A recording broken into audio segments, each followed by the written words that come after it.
Some good advancements now to the developments in the fight against malaria. And tonight, experts say that the prevalence rate has dropped considerably from data just released. According to the 2020 Kenya Malaria Indicator Survey by the Division of Malaria Program, the drop has been attributed to the continued surveillance and epidemic preparedness. Helen Aura looks at some of the practical steps in various households that have helped lower the prevalence rate. Strides towards ending malaria by 2030 seem to be on the right trajectory, with the recent indicator survey highlighting a drop in the prevalence. According to data released by the Kenya Malaria Indicator Survey, the burden of malaria has dropped from 10% in 2020 to 8% in 2015 and 6% in 2020. There was a 49% ownership of nets, of which in the rural areas, the ownership was slightly higher at 52% versus 44% in the urban areas. In 2010, the households that had at least one mosquito net was at 48%.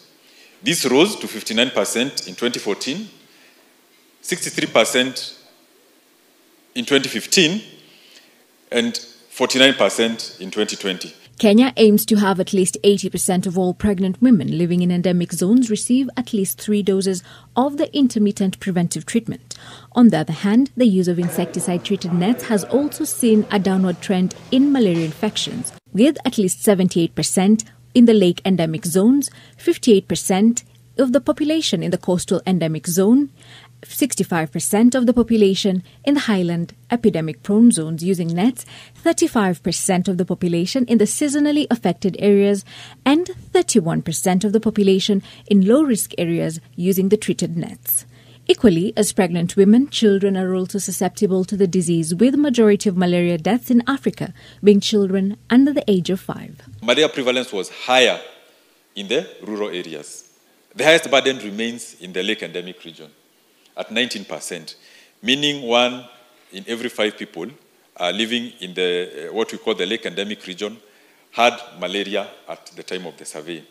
However, this is an progress from 2015, where it was at 27%. The integration of the malaria vaccine through the KEPI vaccination program has also seen children benefit as a means to help reduce malaria infections among children.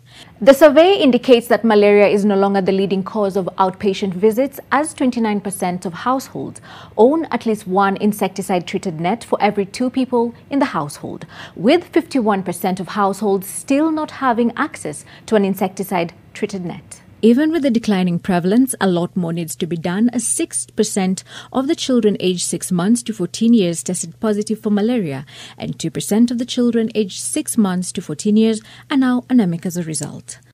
Helen Aura, NTV.